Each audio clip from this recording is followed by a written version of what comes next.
Okay, so for today, I'm going to discuss understanding phlebotomy. So this is the first lecture for PMLS2. Okay, let's start. I'm going to discuss first the learning outcomes. So at the end of the lesson, the students must be able to describe the evolution of phlebotomy, describe the roles of the phlebotomist in today's healthcare setting, discuss the traits that form the professional image of the phlebotomists, explain the basic concepts of communication, differentiate the types of healthcare settings, and enumerate the clinical analysis areas of the laboratory and the various types of laboratory procedures performed in the respective areas. So, yan, ang ating learning outcomes for today's lecture. So, let's start. Okay, so I'm going to start by defining. So what do we mean by phlebotomy? So this is the process of collecting blood through the vein using incision or puncture method. So that's the definition given to us by your book. So if you're going to dissect the word, okay, so the origin of the word, so this comes from the Greek, okay, word phleb or phlebos, which means vein, and the tomia, no, which means cutting, or the verb, okay, form, okay, temnien, no, which means of course to cut. So ayan, no, phlebotomia, that's the late Latin, no, okay, word. And then nang naging late Middle English na, it became phlebotomy. Okay, so diyan nanggaling yung ating word na phlebotomy. Now phlebotomy is also known as venesection. Vena means vein, no, and section, which means cutting also. Okay, so kailan ba nagsimula ito, no? So remember, no, in healthcare system, the clinical laboratory plays a very important role. Alam nating lahat yan. And before patient test results can be reported, of course, specimens must be collected and analyzed. So very important ang trabaho ng phlebotomist. Okay, that's the collection of the specimen or the, of course, blood. No? So an understanding of the history of phlebotomy helps the phlebotomist appreciate, no, the significance of his or her role in the healthcare today. So kailangan alam natin saan ba nagsimula yan. No? So bloodletting is considered one of the medicine's oldest, no, practices. So nung unang-unang panahon pa, nagba-bloodletting na sila because physicians then, yung mga doktor noon, believed that all illnesses stemmed from an overabundance, no, of blood, or what they call as plethora. Ayan, no? Kaya kailangan bawasan. Okay. So some authorities believed that phlebotomy dates back to the last period of the Stone Age pa. Ayan, no? Kung saan mga crude tools kagaya nitong flames na to ay ginagamit, no, to puncture vessels and then allow excess blood to drain out of the body. Okay, ginagamit nila ito kung pang puncture ng vessel. So in the laboratory, we're going to show you video, na, okay, about the history or the evolution of phlebotomy. Okay, dito lang, short lang yung ating discussion. And then the ancient Egyptians, gumagamit din sila ng leech, okay, or linta. No? So, nung unang panahon. Okay, so mamaya, didiscuss pa natin ng mabuti yung about the leech. So, yung leech daw, meron yung kanilang saliva, merong local vasodilator. No? Okay. So, ano bang ibig sabihin ng vasodilator? Okay, so substance that increases the diameter of the blood vessels. Tapos yan ding mga leech na yan, no? Okay, meron yang local anesthetic kaya hindi masyadong masakit. Okay, and then meron din yang hirudin, no? It's like an anticoagulant, no? So that's the substance that prevents clotting. Okay. So yun ang ginagamit nila. So paano ginagawa yan? So yung linta, lalagyan nila yung skin, lalagyan nila ng milk, no, o kaya blood. Tapos lalagyan na nila ng leech. Tapos sisipsipin ng leech na, no, yung dugo, no. Okay, parang bait lang yung milk and the blood, no. So sisipsipin ng leech, and then pati na yung blood ng patient. And of course, pag engorged na siya, ibig sabihin na puno na siya ng blood, no, magsuswell na siya, the drop off na siya, mahuhulog na siya. So yung mga isang oras din 'yon. So yan yung ginagamit nila pagtanggal ng blood. Okay. So ginagamit nila yung leech pagka gusto nila yung localized, no? Ibig sabihin dito sa area lang na ito gusto kong matanggalan ka ng blood. Okay, yan. Gumagamit sila ng leech or what we call as linta, no? Okay. So now, of course, itong si Hippocrates, alam naman natin lahat, father of medicine, no? So sabi niya, yung kanyang theory, no? Sabi niya yung good health daw required a perfect balance of the four humors, no? So ito yung mga humors na sinasabi niya, no? So yung blood, no? Yung phlegm, okay, yung black bile at saka yung yellow bile, no? So etong apat na ito, sabi niya, ayan, apat na yan. Yan yung four humors. Okay, so this represents fire, the earth, water, and the air. Okay, so yan, sabi niya, kailangan ano yan, balanse, no? Balance. Pag hindi daw yan balance, yun, no? Okay, that causes illness or disease. So sabi ni Hippocrates, no, yung disease daw, of course, resulted from excess substance within the body. Sobra, no? So removal of the excess, tatanggalin mo yung excess, would restore balance. Yan, kaya nagba-bloodletting sila. So, of course, yung process of removal and extraction became the treatment. Kaya yung phlebotomy was one of the most common, of course, or it was the most common, no, method of general bloodletting. Okay, kaya diyan ang galing, no? Tinatanggalan nila, may sobra, no? So, in fact, itong mga practice nito, itong theory ni Hippocrates na to, no? Kay sinulat yan ni ni Galen, no? So si Galen kasi mahilig magsulat. Okay. So siya yung nagsulat ng mga itong about theory na ito ni Hippocrates. No? So his writings and teachings made bloodletting a common technique throughout the Roman Empire. Okay. Siya yung si Galen lang yung nagsulat about the Hippocrates theory. Kaya kumalat yan, no? Naging known. Okay. So yan, no? Cutting, no, of the vein with sharp instrument. Okay, so para daw pag na-cut, no, nare-release daw yung blood, okay, no,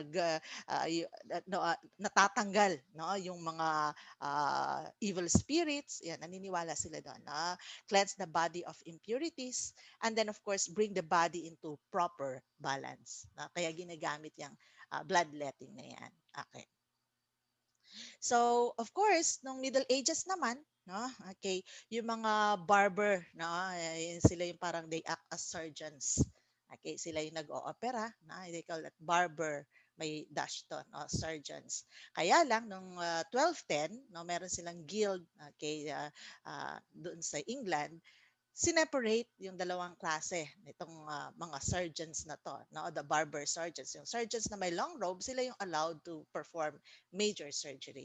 Tapos yung surgeons of the short robe, no, yung mga tinatawag nilang lay barbers, sila lang yung gumagawa ng yan, bloodletting, wound surgery, cupping, leeching, shaving, extraction of teeth, yan, no? So yung mga major surgery, hindi na sila allowed, na? Okay. So yan yung story noong Middle Ages. Okay. Now, nung ayan, ito yung 16th century, no? In-identify na nila, okay, may mga numbers na yan, indicate the locations kung saan daw yung certain diseases kailangan ng venesection. Yan. So, parang principle of ano no, acupuncture, parang ganyan. Pag dito, ayan, diyan siya ika-cut. Yan. Pag ito nung sakit, diyan ika-cut. Yan, ganyan ang nangyayari noon, no? So 17th and 18th century, no, phlebotomy, okay, as a major therapy. So naniniwala talaga sila doon. And then there's what we call as the cupping, no? So yung cupping, application of heated suction apparatus, ito example nito yung cup to the skin, no? So yan ang okay, to draw blood to the surface para yung dugo pupunta doon sa may ibabaw, and then saka siya ika-cut. No? So usually yung mga pang-cut nila, yan, yung mga spring-loaded na with multiple blades, no? Ang tawag dito to, scarificator. Ayan. So yan yung tawag diyan. Okay. So yan, no? Sakit, no? Okay. And then of course, yan na naman, no? Ginagamit din nila yung leeching. Tawag diyan hirudo therapy kasi yung ginagamit na leech, no? Ay ang tawag diyan Hirudo medicinalis, no? This is a leech actually, parang European leech pa ito, no? Okay, so yung leech nilalagay doon, sabi ko nga kanina, doon sa spot, no, na kailangan ng bloodletting. Ayan. Sakit, ano? Leech, linta. Pero sabi nga dito, okay, meron siyang local anesthetic. Yan. Kaya hindi masyadong masakit. Hindi masyadong ramdam. Ito, masakit masyado ito. Na, okay, daming multiple blades. Pero usually, hindi masyadong malalim. Okay, yan. So, ito yung mga ginagamit, no? Ito yung kanilang unang-unang lancet. Yan. Ito kanilang mga scarificator. Ito yung pang-cupping nila. Okay, tapos saka sila susugatan. Yan. No? So, yan ang ating okay, history ng phlebotomy. Tapos nung December 17, 1999, 1999, December 17, 1999, si George Washington, di ba, siya yung first president of the United States, nagkaroon siya ng severe throat infection. No? Okay. So, ang ginawa sa kanya, syempre, di ba, bloodletting ang kanilang treatment ng araw, no? He was bled for parang 4 times in 2 days daw, no? So isang book naman na nabasa ko, sabi doon parang umaabot ng mga almost 4 liters of blood in 24 hours, no? So ibig sabihin massive, no? Okay, yung kanyang bloodletting. Tapos namatay siya. Namatay siya after that. So soon down after his death, yung philosophy daw ng bleeding began to change. Sabi ng mga tao, para pansinisi yung no, yung bloodletting kasi sobra-sobra naman talaga. Okay, so nag-change na. Kaya phlebotomy ngayon is an important diagnostic tool na hindi na yung bleeding na kagaya noon. So this is just, of course, for the diagnosis and treatment using blood samples. Yan na yung phlebotomy natin today. Hindi na yung massive na massive. Hindi na siya ginagawang treatment except of course for this one, no? So therapeutic purposes, yung polycythemia vera. So this is actually a type of cancer, no? So it causes the bone marrow to make many red blood cells, sobra-sobrang red blood cells. Kaya pag may excess red blood cells, of course nagtithicken yung blood, slowing its flow, kaya kailangan ng bawasan. Yan. Kaya that's one of the purposes of phlebotomy. And then of course transfusion. Kukuha tayo ng dugo para i-transfuse natin sa isang person. So, yan. Ito na yung ating phlebotomy today. Okay.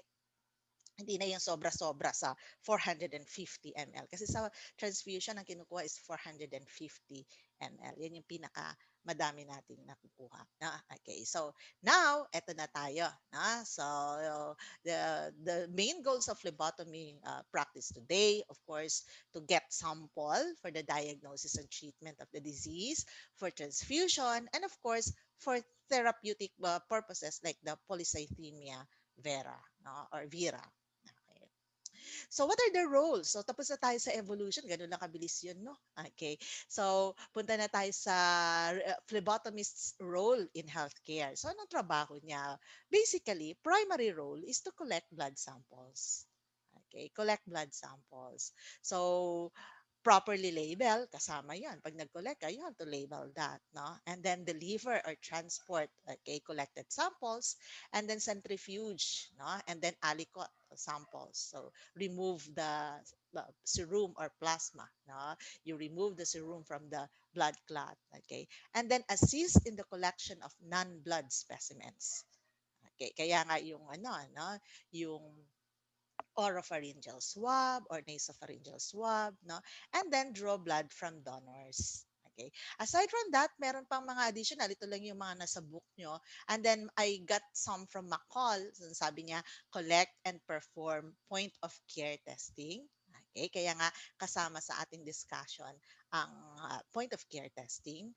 Perform quality control checks on a POC, or point of care testing instruments, perform skin tests, prepare and process specimens, and then collect urine drug specimens, and perform front office duties, yung sa sample reception area. Kaya kasama din yan sa ating discussion in PMLS2. Tama? So yan ay mga roles of phlebotomists in healthcare setting today. Ang dami. Na? So, yes, basically, ang trabaho ng phlebotomist, mag-prepare ng specimen. Pero yung analysis, that's done by the medtech. Tama? Na? So, ang role niya, so it's like lower than the medtech. Na? Kasi ang role niya lang is to prepare, to collect specimen and to prepare. And then that will be examined by the medtech. Ganon. Na? Okay. So, kaya nga sa Amerika, pag phlebotomist, mas bababa yung sweldo kaysa pagka ikaw ay medtech. No? Okay. So, yung iba, nag-start sila as phlebo and then eventually nagiging medtech. Okay. So now, punta na tayo no? So the traits that form the professional image of the phlebotomist. So tapos na rin tayo dun sa roles. No? Ganun lang tayo. Ang bilis lang natin. No? Very, very short discussion. Okay. So skills and knowledge of a phlebotomist. So ano ba dapat yung mga skills mo? No? Okay. Very important is this one. Number one. Ano ba ibig sabihin ng good manual dexterity? Okay. So pag sinabi mong manual dexterity, this is the ability of your hands in a skillful, no? Talagang skilled yung kamay mo, no? Coordinated way to grasp and manipulate objects and demonstrate small, precise movements. Yan yung definition niya ng manual dexterity. No? So yung skills ng kamay mo, talagang yung movement ng kamay mo, no? Very exact. Ganyan. Okay? So, hindi yung masyadong nanginginig, hindi masyadong clumsy, ganyan. So, merong good manual dexterity. May coordination yung mga kamay mo, no? Ability of your hands in a skillful, coordinated way to grasp and manipulate objects. Yan. Okay.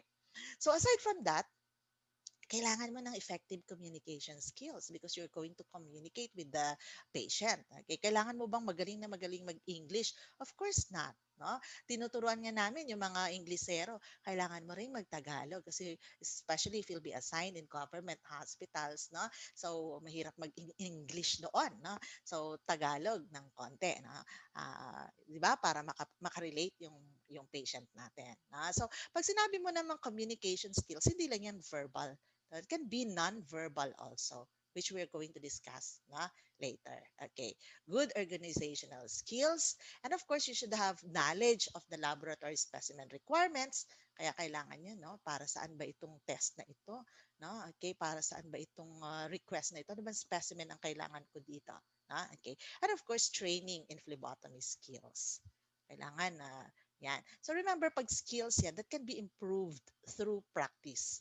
Practice lang ng practice, no? Talagang ako nga na mare-remember ko pag nagsisimula, takot na takot pa, no? Eventually, no, after mga 2 meetings, ang gagaling na nila.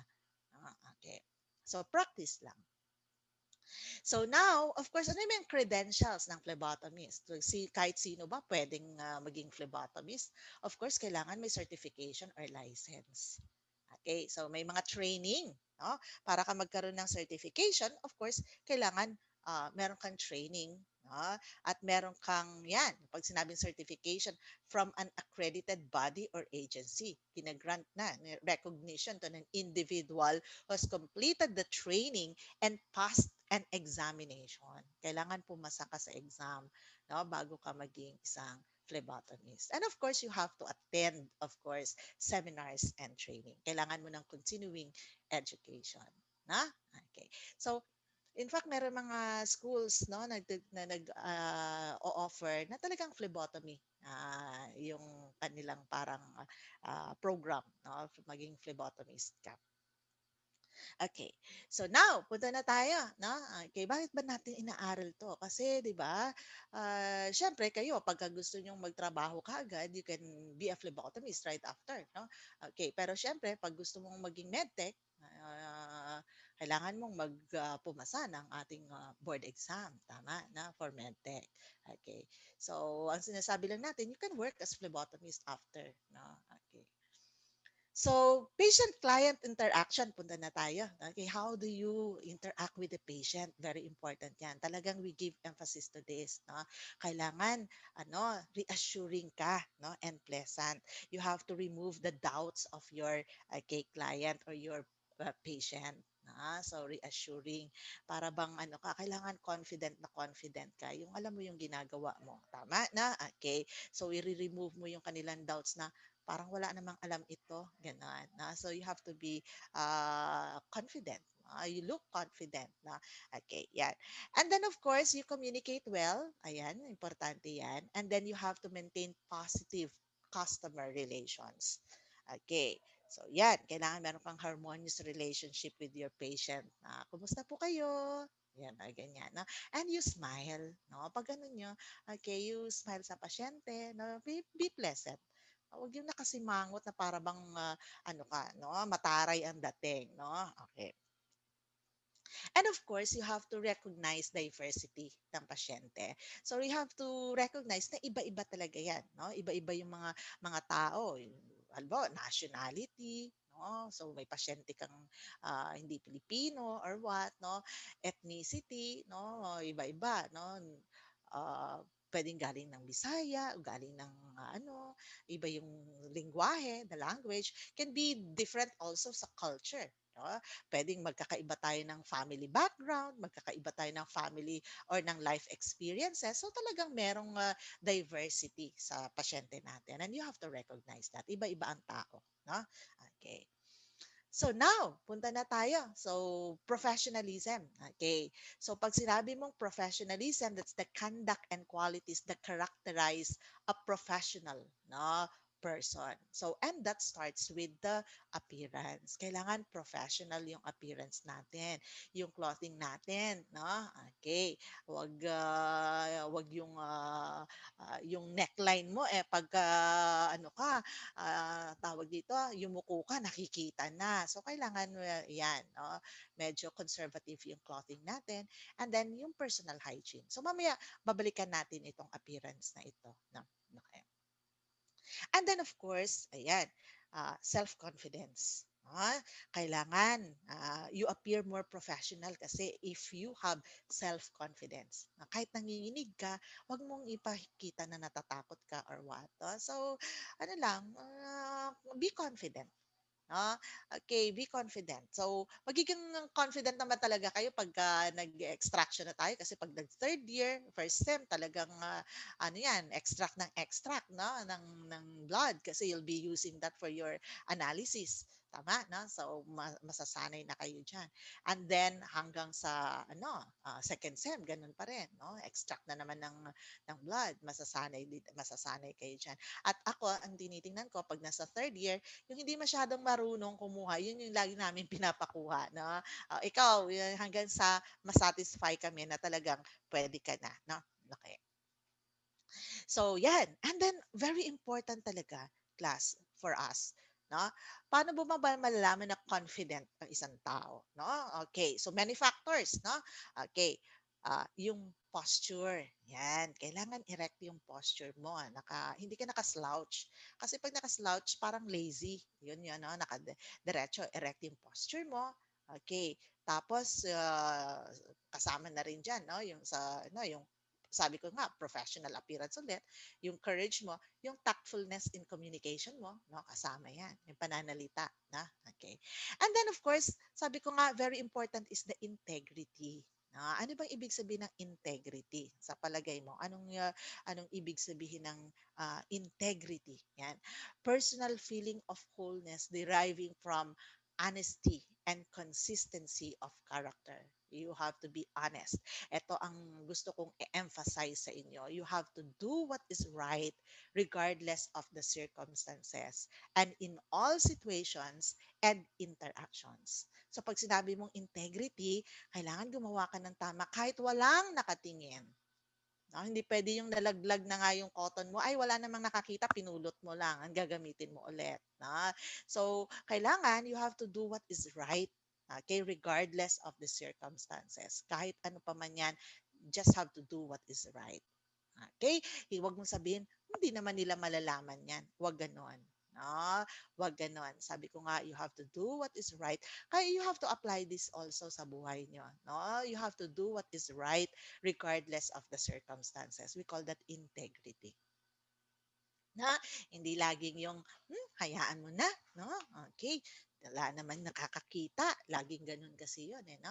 Okay, wag ganon. No? So, sabi nga, again, I want to emphasize, you have to do, okay, what is right, regardless of the circumstances and in all situations and interactions. Gumawa ng tama. Okay. Now, punta tayo. Yan, compassion. Yan. Pag sinabing compassion, naaawa ka. No? You have to be sensitive to a person's needs. No? And willing to offer reassurance in a caring and humane way. Yan, naaawa ka kasi dun sa pasyente. Okay, compassion. Okay.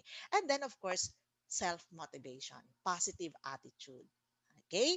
So, yan, initiative to follow through on tasks. Yan ang ibig sabihin ng motivated person daw, no? So, kasi ang motivation is a direct reflection of a person's attitude toward life. Okay. So, parang yung iba kahit hirap na eh, no? Kasi pag sinabi mong motivated person ka, you find the workplace interesting. Okay, no matter what the tasks demand, kahit ang hirap-hirap na, talagang ano ka pa rin, no? Motivated ka pa rin. Parang ngayon, 'di ba? Hirap ka, no, sa medtech, pero motivated ka pa rin kasi alam mo, 'di ba? Na positive pa rin yung attitude mo. Okay, kahit sabi mong mahirap, no? Okay. So, sabi dito, phlebotomists, no? A phlebotomist, of course, exhibits self-motivations, takes initiative to follow, no? Sabi dito, through on tasks. Consistently nag-strive yan to improve and correct behavior. No? And takes, of course, advantage of every learning opportunity. Kasi motivated yan eh. Tama na. So, kailangan yan, positive attitude ka. Kahit saan, no? You should have this positive attitude. Bawal ang nega. No? Isang tabi na may mga nega. You surround yourself with positive people. Ganyan, you have to be self-motivated. You have to be motivated. Okay, yan. Ano naman yung dependability? Yan, sarap niyang kasama niya, no? Pagka maaasahan mo sa lahat ng bagay, no? We call that dependability, no? Okay, so a phlebotomist who works hard, ayan, dependable yan, and shows constant, no? Reliable effort and perseverance, kahit hirap na, no? Maaasahan mo pa rin siya. Okay? So, ang ganda, no? If you have all these traits, and of course, very important is the ethical behavior, conforming to a standard of right and wrong conduct. Okay, so avoid, ang ano talaga natin in phlebotomy is, of course, you have to avoid harming your patient, no, in any way. Kailangan talagang wag masaktan or wag ma-expose, no, so harm yung ating pasyente. Gagawin natin lahat. So, di ba, meron tayong code of ethics, and that code of ethics, of course, define the expectations for the members of the profession. No? May inaaral nyo yan doon sa PMLS1, our code of ethics. Now, yung Hippocratic Oath, di ba, meron doong pang medicine, no? Includes the phrase, of course, this one, no? Which means, first, do no harm. So, yan din tayo sa phlebotomy. First, do no harm. So, gagawin natin, aaralin natin lahat, no? Ano ba ang gagawin natin to prevent, of course, no? Okay, para hindi ma-harm yung ating patient. What are we going to do? So, the primary objective natin is to safeguard the patient's welfare. You always have to think of that. You have to safeguard the patient's welfare. So, kaya mag-aaral tayo mabuti. We're going to study ano ba yung iiwasan nating vein, no? Para hindi magkaroon ng complications. Okay, we are going to study yan, no? Para yan, hindi, no? So, to avoid harming the patient. Ayan.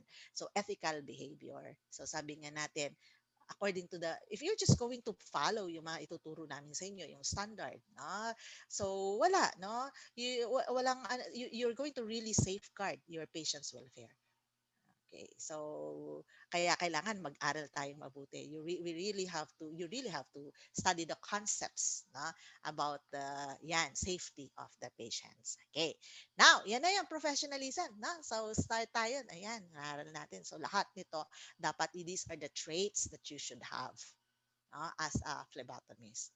Meron kang okay, yung professional appearance, yung self-confidence mo, no? Okay, very self-confident ka, no? Okay, you have integrity.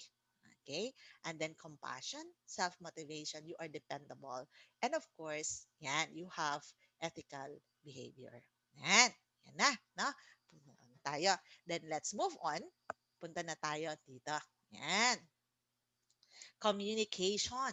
Okay, communication of course is a skill, right? Okay, so ano ba ibig sabihin ng communication? So this is a means by which information is exchanged or transmitted. You transmit information, okay, to the patient. Tapos meron din yung patient mo din makikipag-communicate din sa iyo. Tama na? So communication of course involves three components. You have the verbal, okay, you have the non-verbal, and sali natin yung ability to listen. Yan. So very important yan, no? Ability to listen. Yan. Kahit sa buhay natin, we can apply that, no? So, pag sinabi mong verbal communication, of course, you have to use words, no? That can be easily understood. Lagi naming ini-emphasize yan. Wag, do not use highfalutin words to the patient. Kailangan ng madaling maintindihan. Mas makaka-relate ka sa kanila, mas makaka-relate sila sa iyo, no? Mas maging at ease sila, no, sa iyo. Okay. So, yan, no? So, let's start with the verbal communication. So, expressing ideas through words, kaya nga verbal. No? So, yung speaker, we call that sender of the message, and then meron tayong receiver of the message. Yan yung listener. Okay, kung nagsasalita ka, yung patient mo, yun yung iyong listener. No? So, kailangan itong dalawang ito, the speaker and the listener, magkaroon ng accurate uh, yan, no? Accurately change ideas by using feedback. Okay. So, itong speaker, okay, mayroon tayong feedback loop na to. Ito yung sinasabi nating verbal communication feedback loop. Ikaw yung healthcare worker, meron kang client, no? Okay, this is your patient. Okay, magsisend ka ng message. And then, of course, magre-react siya dun sa message mo. And then, magsisend siya sa iyo ng feedback. Okay, ikaw din, no? Okay, meron ka rin sa kanyang message, send ka ng message. Siya din, ganun, magsisend siya sa iyo ng message. Magkakaroon ka ng reaction. And then, of course, you send feedback. So, very important yan, no? May feedback. Kasi, di ba, no? Paano mo malalaman kung nagkakaintindihan kayo? Dapat feedback, merong feedback. Ha? Okay. Now, yung communication mo can be affected by the barriers. Yun sinasabi natin, communication barriers. So, dito, ano yung mga communication barriers na yan? Yan, language limitation. No? Halimbawa, hindi kayo magkaintindihan. Foreigner yung kausap mo, hindi ka magkaiba yung language nyo. No? O kaya naman, yung pasyente natin, Ilocano o kaya Bisaya, hindi marunong magtagalog. No? So, hindi kayo magkaintindihan. No? That can be, of course, a barrier. No? Yung age. Tama, no? Pag masyadong bata, hindi mo alam kung ano, tama, no? Kaya masyadong namang matanda or cultural diversity. The physical disability, pag nabibingi na si Lola, hindi may tinatanong ka, hindi ka naririnig. Tama na the emotions. Of course, pag sobrang takot, ganyan. No? So, hindi niya na naririnig yung sinasabi mo. Did you get that? These are barriers. Okay? So, yeah. No? So, kailangan, very important talaga is the feedback. No? So, the receiver is given the chance to clarify ideas or correct miscommunication. Kaya kayo, you can apply this also sa buhay nyo. Pag nakikipag-communicate kayo at medyo hindi clear yung sinabi sa iyo, no? You can say, uh, tama ba ako when I say na ganito? Tama ba ako na ito yung ibig mong sabihin? You can actually clarify that. Tama, nag-say feedback. Ito ba yung gusto mong sabihin? Ganon. Hindi yung mag-assume ka na lang. No? Siguro ganyan yung gusto niyang sabihin. Kaya nga nagkakaroon ng miscommunication. Tama, iba yung tanggap mo, iba yung sinabi niya. No? Okay, so kailangan merong feedback. Feedback is very important. No? And this is what we, again, emphasize. No? In verbal communication, you have to use words that can be easily understood. Kaya nga pag meron kaming mga foreigner dati na students, no, may mga Korean students kami, we teach talaga yung simple Tagalog words. Kailan huling kumain? Yan, ganyan. Ano pangalan mo? Ganun. Kasi talagang very important yan. Very important. Baka hindi sila maintindihan ng patient. Okay? So, ganyan. Verbal communication. Now, punta naman tayo sa non-verbal communication. Okay. So, ang non-verbal, sabi daw doon, 80% daw ng language is unspoken. Okay. So, unlike verbal communication, so, syempre, pag verbal communication, from words lang yan, no? Okay, one-dimensional, kung ano yung word, yun yan. Pero yung non-verbal communication, multi-dimensional yan, no? Maraming elements. Okay, so ano yung mga elements? Example, ito, kinesics. Ano ibig sabihin yan? The study of ano yan, no? Non-verbal communication. It includes characteristics of body motion, body movement, no? And of course, body movement and language, including now the facial expression, the gestures, the eye contact. Yan, no? So, personal appearance, mamaya, ano natin yan. Okay, and then of course, the proxemics, no? Pag sinabi mong proxemics, ano ibig sabihin yan? No? So yan yung study of an individual's concepts and use of space. Para ba siyang meron siyang invisible bubble? Yan, okay. So yung ibang tao kasi, ito yung bubble ko. No? Dito lang, wag mo akong pakialaman. Ito yung aking territory. Wag kang lumapit dito. No? Very, very territorial sila. Meron silang parang sinasabing comfort zone ito lang, no? Okay, yung bubble niya, the size of the bubble or territorial comfort zone niya or zone of comfort, depende yan, no? Sa individual's needs at the time. Minsan gusto niya may kausap, minsan ayaw niya may kausap. Yan, ganyan. Ayaw niya na may lumalapit sa kanya. Yan, proxemics can be. Haptics can be the sense of touch. So touch is necessary, no? This is part of the phlebotomy. Of course, procedure, kailan ka naman nakakita ng phlebotomy na hindi mo hinahawakan yung pasyente mo, no? So, the patients respond favorably kung yung touch mo naman ay parang may thoughtful na expression of caring na ito po kayo, ganyan. So, ano mo naman yung nagki-care ka no, when you touch. Hindi yung hinila mo na lang yung kamay niya. No? Okay. And then, of course, chronemics no, or time. Study of the use of time in nonverbal communication yan. Pag sinabing chronemics.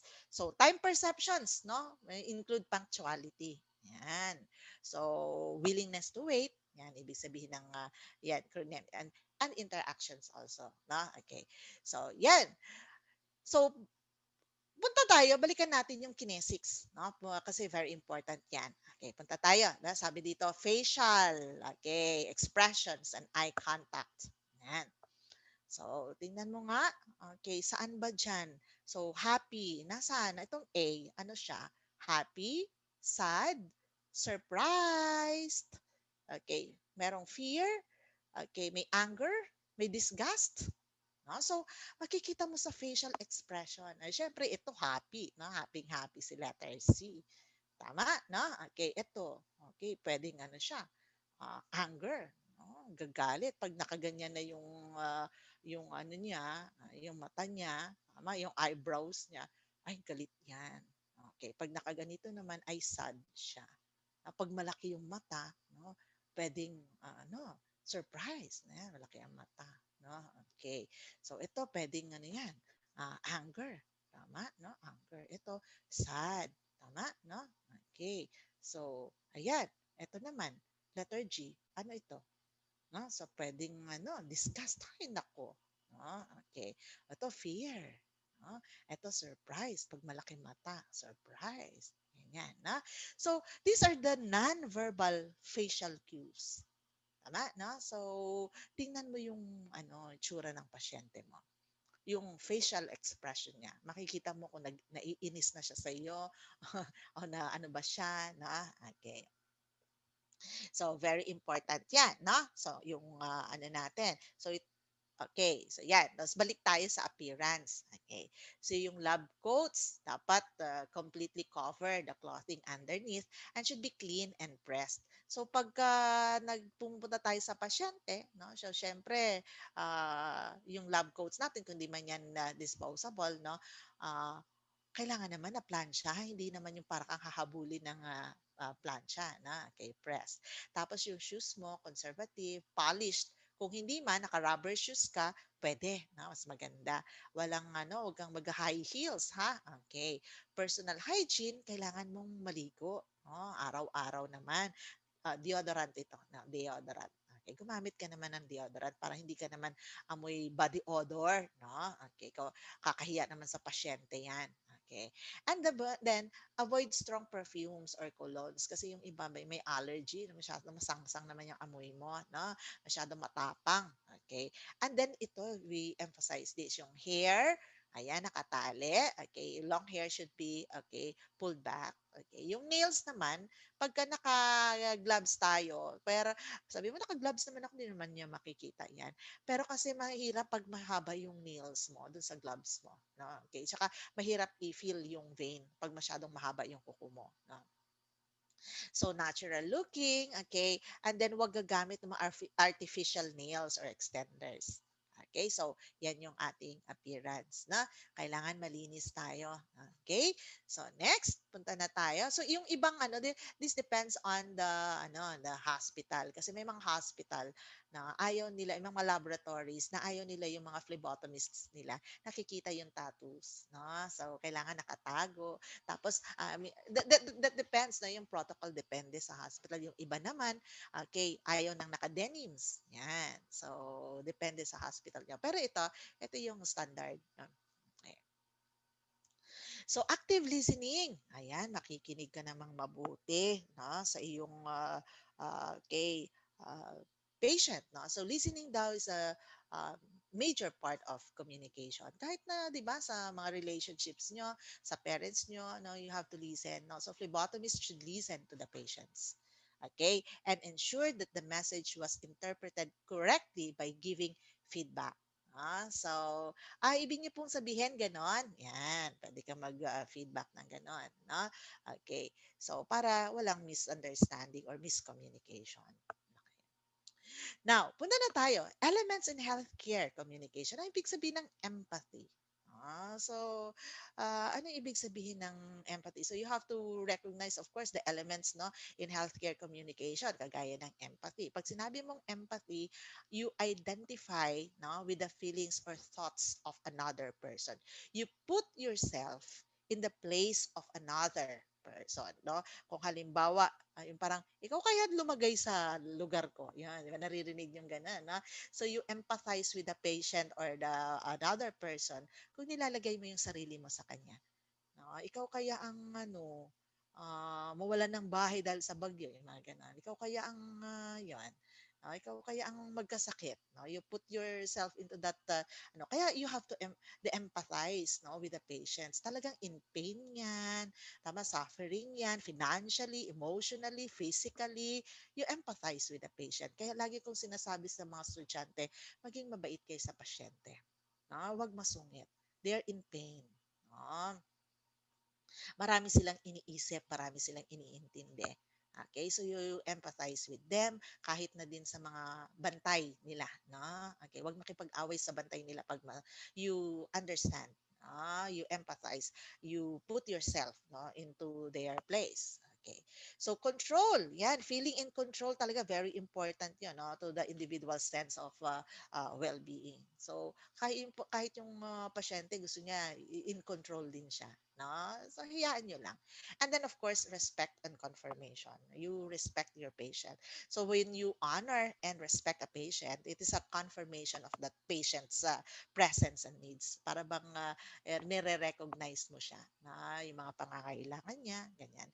And then, of course, trust. No? So, pag sinabi mong trust, of course, unquestioning belief no, na by the patient that yung phlebotomist, ikaw, you're going to perform your job responsibly as best as you can. So, yan yung trust. So, very important yan. No? Yung pinagkakatiwalaan ka ng iyong patient. Alam niya that you're going to do your best. Okay? Kaya kailangan mag-training tayo. Practice. Kaya nga as early as first year, dati sa old curriculums, third year na sila nagsisimulang mag-venipuncture. Kayo as early as first year. Tama? No? So kaya nga sabi ko, kahit na hindi tayo makapag-insertion ngayon, all the concepts dapat maalam nyo. No? So nag-start tayo dito. Understanding phlebotomy, yung mga traits. Tama? No? Okay. Now, punta na tayo sa healthcare setting. So, this is not new to you, okay? Kasi you discussed this in PMLS1, right? Okay, so healthcare facilities, anong ibig sabihin ng inpatient, outpatient, yung mga ganyan. So, pag sinabi mong inpatient, syempre, okay, nandun sa loob ng hospital, na confined doon sa hospital. So the patient stays in the hospital for at least, okay, 24 hours. Yan. So, kahit na hospitalize siya, pero pinauwi din, no? Okay. Before 24 hours, ang tawag sa kanya outpatient or ambulatory. Na? Ayan. So, usually, ito mga inpatient naka-confine. Kaya nga, service by tertiary care practitioners. Okay. So, dito, outpatient, pwedeng ambulatory. Okay. Served by secondary. Okay. Pag sinabi mong secondary, usually yung mga specialists yan. Yung primary care mo, yan yung halimbawa family physician, okay, mga general practitioners, yung mga ganyan, no? Tapos ire-refer ka sa iyong specialist na okay, secondary care yon. Pag tertiary care, syempre treated ka na requiring higher level of care. Nasa hospital ka, tapos yung mga physicians and equipment mo, doon, physicians and equipment doon, uh, highly specialized. Yun yung tertiary care. Okay. So pag inpatient, ambulatory, usually nasa hospital. Okay. Confined. Okay.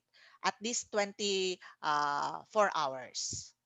Pagka yan ay outpatient, okay, pwede kang pwedeng emergent case yan, emergency case, pero pinauwi ka. Halimbawa, pumunta ka sa emergency room, tapos tiningnan yung CBC, lahat ng blood test mo, lahat normal, yung x-ray mo, lahat ECG mo, lahat normal. Tapos sabihin, ganito lang po yung sakit. Hindi lang, no? Huwag mo ilalang yung sakit. Ganito po yung sakit nyo, bibigyan ka ng gamot, pauwiin ka na. You are still considered as an outpatient, no? Or ambulatory. Okay. Now, punta na tayo sa primary level, secondary level of the healthcare setting. Pag sinabi mong primary level, yan yung mga health units natin sa mga rural areas, mga subunits, mga centers, ganyan, operated by DOH. Okay. Secondary level naman, okay, hospital, pero hindi departmentalized, no? May isang hospital na hindi hiwa-hiwalay yung kagaya na may surgery, merong pediatrics, merong gano'n. Okay, that attend to patients during the symptomatic stages of ailment. Okay, na-hospital ka, ganun, pero hindi siya yung hiwa-hiwalay na kagaya ng medical centers. No? Pag tertiary na, yan na yung medical centers and large hospitals. Sophisticated yung services, highly technical yung facilities. No? Okay, meron kang surgery, meron kang pediatrics, merong medicine, merong iba-ibang departments. Okay, yan na yung tinatawag ng tertiary level. No?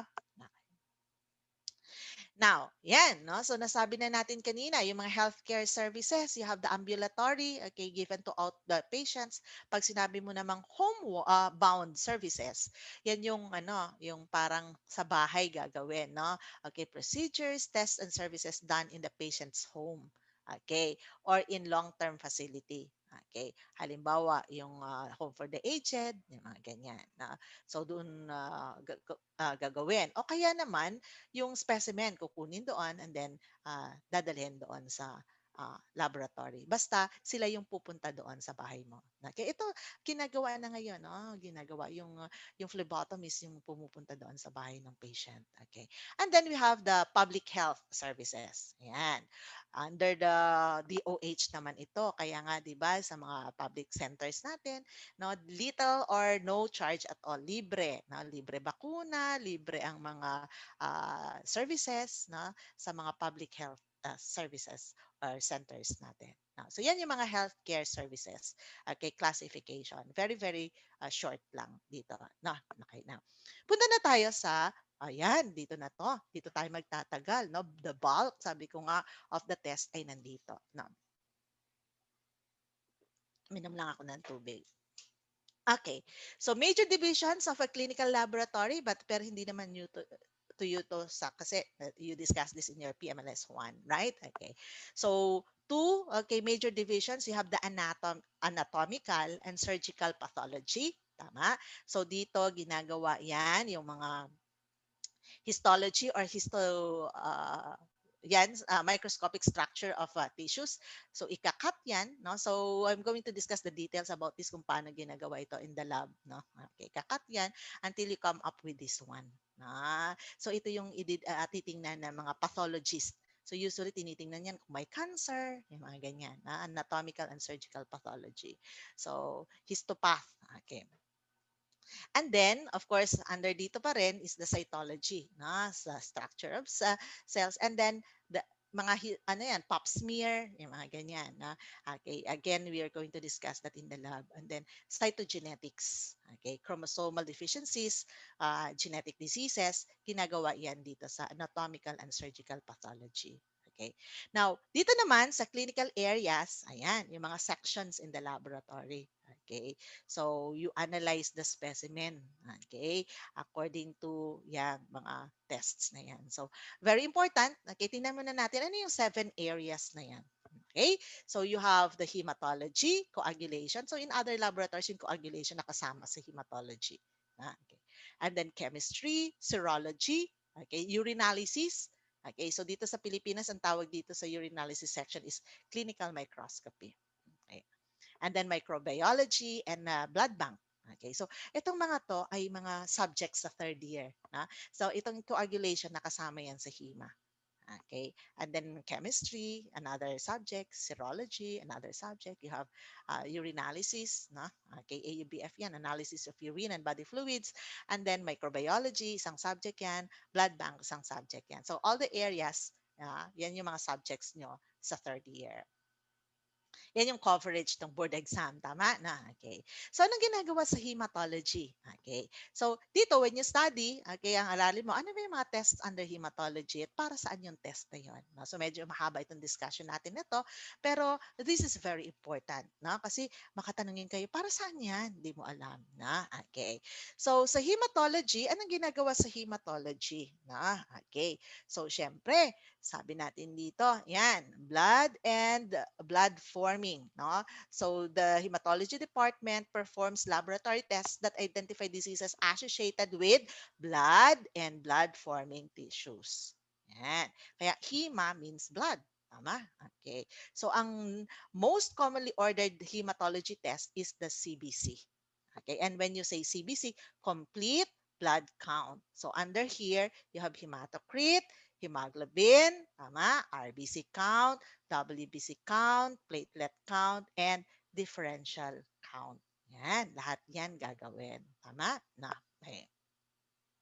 So, para saan yung WBC count? Anong information ang makukuha mo sa WBC count? Okay. So, yung WBC count, syempre WBCs, you discussed that in your anatomy, tama, in physiology. Yan yung ating first line of defense, parang ganun, it's fight infection.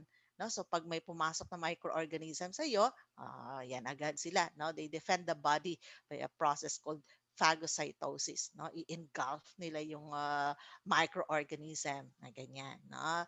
O kaya naman, meron tayong lymphocytes na sinasabi na pwedeng mag-produce ng antibodies. Yan, against that microorganism. Ganun, yan na. So, yan. So, anong ibig sabihin yan? Pag mataas ang WBC mo, ibig sabihin, there is an infection. Okay, there is an infection. Okay, kasi nga, na-produce sila. Kasi nga, 'di ba, sabi natin pag merong ano 'yan, ano 'yan lumalaban sa infection. So kung may bacteria pumasok sa iyo, 'yan, dadami 'yan, dadami kasi i-engulf nila yung bacteria mo. So if you have increased WBCs, again, I want to emphasize you have an infection. Meron kang infection. Okay. So, now, anong klaseng infection? Kasi maraming klaseng infections, right? You have bacterial infection, viral infection, fungal infection, tama? Parasitic infection. Anong klaseng infection? So, kaya nga, gagawin mo, anong klaseng WBC ang increased sa iyo? That's why we are going to perform now the differential count. Ayan, differential leukocyte count. So, gagawa ng smear. Okay, yan, gawa ng blood, tapos yan. So another ano natin sana ito ngayon no, sa phlebotomy, yung making a smear. And then you're going to stain this. And then pagka na-stain mo na yan, you're going to examine this under the microscope. Anong malalaman mo kung anong klaseng WBC yan. So kung mataas ang neutrophil mo, okay, that indicates bacterial infection. Okay, or pyogenic infection. Pag mataas ang lymphocyte mo, that indicates viral infection. No? LV. Okay, Louis Vuitton. Yan. LV. Pag mataas ang lympho mo, viral yan. Okay, pag mataas ang monocytes mo, usually can be viral or chronic. Basta sinabing chronic, that's long-standing. Na matagal na yung infection mo dyan. And eosinophil and basophil, both allergy and parasitism. Pareho yan. So, yan. So, sa hematology, ang aaralin nyo is how to, yan, identify. Paano ko malalaman ng neutrophil yan? Paano ko malalaman ng eosinophil yan? Paano ko malalaman basophil yan? Or monocyte yan? Okay? So, yan ang ating mga WBCs, right? Okay, yan ang differential counting natin. Okay. Now, punta naman tayo sa RBC count. Okay, ano naman ang malalaman natin sa RBC count? Anong sakit ng pasyente? No? So, RBCs carry oxygen from the lungs to the body tissues, tama? And then transfer carbon dioxide from the tissues to the lungs. So, you discuss this again in anatomy and physiology. Tama na? Okay. So, yan ang ano natin, yan ang function ng ating okay, tawag dito, red blood cells or erythrocytes. Remember that the WBCs are leukocytes, ang RBCs are erythrocytes. Okay. So anong clinical significance niya, no? Pag mababa, no, ang RBC count mo, that indicates anemia. Yan. So ito yung mga RBCs natin. Ito yung WBCs natin. Yan. So mababa yung iyong RBC count, that indicates anemia. Okay. So aaralin niyo yan sa hematology. Tama? Na? Okay. So dito sa RBC na to, sa loob niyan, okay, you have your hemoglobin. So yung hemoglobin na yan that readily combines with the oxygen and the carbon dioxide. Okay. Now, punta naman tayo dito sa hemoglobin. So sabi natin kanina, the hemoglobin serves as a vehicle for the transportation of the oxygen and the carbon dioxide. So yung hemoglobin sa loob ng RBC, tama, no? Diyan, okay, didikit, sasama, no? Yung ating yan, oxygen. It combines with the oxygen. Okay. And then saka siya matatransport. Tama na? Okay. So, pareho niyan, no? Ang clinical significance nila ng RBC, no? So, pag mababa yan, that indicates anemia. Ayan. Now, punta naman tayo sa hematocrit, no? Ano naman yung hematocrit? Okay, naririnig mo yung hematocrit? Ano ba yung hematocrit, no? So, that's the percentage of packed red blood cell in the whole blood. Okay, so ang commonly used specimen sa hematology is whole blood eh. Whole blood. Okay, kaya nga EDTA may anticoagulant dapat yung blood mo. So, ang gagawin mo diyan, no, ilalagay mo siya dito sa capillary tube, no, maliit 'yan. And then after that you centrifuge and then titingnan mo gaano kadami ito, yung packed red blood cell. So, paano ginagawa 'yan? Ayan. So, kukuha ka ng dugo, ilalagay mo yan doon sa maliit na capillary tube, lagyan mo siya ng clay, okay? And then after that, you centrifuge. Pag nag-centrifuge ka na, i-measure mo yung packed red cells. Ito lang. Okay? Kikunin mo to, measure mo siya. The height of this is measured after centrifugation. Okay? May pang-measure na ganyan. So, yan yung ini-exam sa HEMA. Babasahin mo ito. Ganon. So, of course, this now, related din ito sa red blood cells. Tama? So, kung maraming red blood cells, so kung mababa na naman ito, ibig sabihin, that indicates anemia. Yan. But in hematology, malalaman nyo, marami pang ibang reasons. But for first year, yan lang muna, na the simplest, common. Ayan. So, next, ayan. Yan yung sinasabi natin, you are going to measure the packed red blood cells. Okay, so this is now, of course, what we call as plasma. This is the liquid portion of course, the whole blood. Tama? The anticoagulated blood. Ayan. So, ganyan yan, no? So, ito, anemic, oh. Tapos, yung pag sinentrifuge mo yan, ang tawag natin dito is the buffy coat. Ang laman nito, nandito yung WBCs and platelets mo. Ayan. Yan, puti na yan. Andiyan yung WBCs and platelets mo when you centrifuge. Ito yung red blood cells mo, ito yung platelets mo. Kaya nga, di ba, pagka yung platelet lang yung kailangan, yan na lang yung kukunin nila. Dito sila kukuha.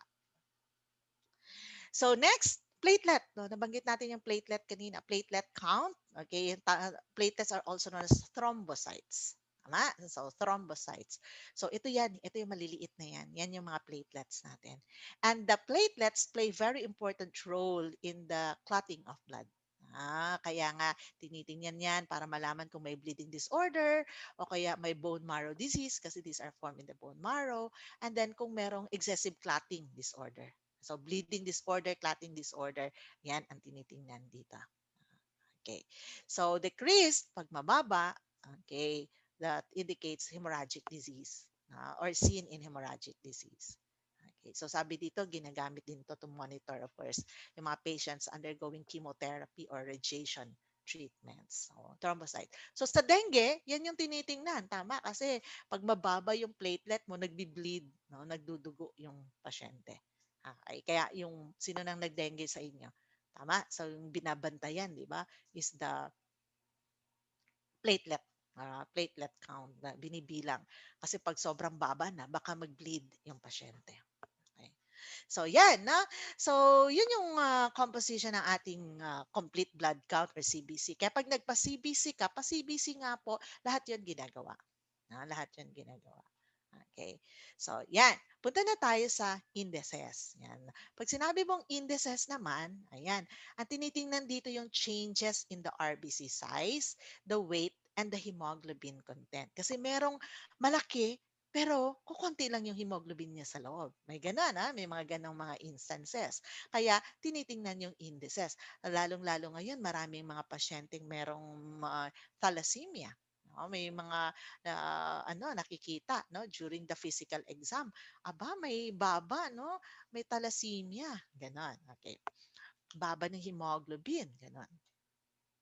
So, pag sinabi mong MCH, tawag natin dyan mean corpuscular hemoglobin, ang tinitingnan yan, yung weight ng hemoglobin doon sa cell. Gaano ba kadami yung hemoglobin yan dyan sa cell na yan?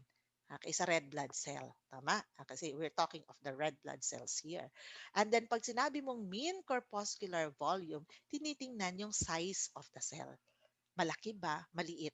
Microcytic? Macrocytic? Ganyan. So, pag sinabi mong hemoglobin, syempre yung hemoglobin. Ilan? Pag sinabi mong volume, the size of the cell. Okay. Pag sinabi mo namang mean corpuscular hemoglobin, parang pinagsama mo yung dalawa. No?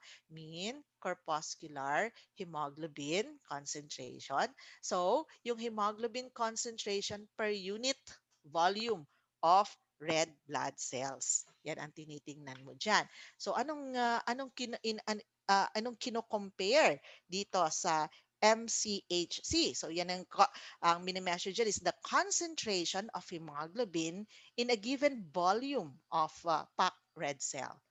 Okay, kanya volume, no? So ang pag-compute niyan, hemoglobin, okay, uh, divided by the hematocrit. So it's calculated by dividing the hemoglobin by the hematocrit. Okay, ito yan, number 3. Okay? So maliwanag. So ito, tinitingnan dito is the hemoglobin, tinitingnan dito is the size of the cell. Pag sinabi mong corpuscular hemoglobin concentration, okay, tinitingnan mo yung hemoglobin concentration per unit volume of the RBCs. So anong gagawin mo dito? Hemoglobin over the hematocrit. Okay. So, kasi tinitingnan mo dito ang tinitingnan dito yung ilan ba yung RBCs tapos ano ba 'yan? Ah, may hemoglobin ba yan sa loob? Baka naman walang hemoglobin o konti ang hemoglobin yan. You compare. Yan yung MCHC. And then the red cell distribution width reveals the size difference of the RBCs. Yan. Kaya nga, size differences, may mga maliliit, may mga malalaki. No? Okay.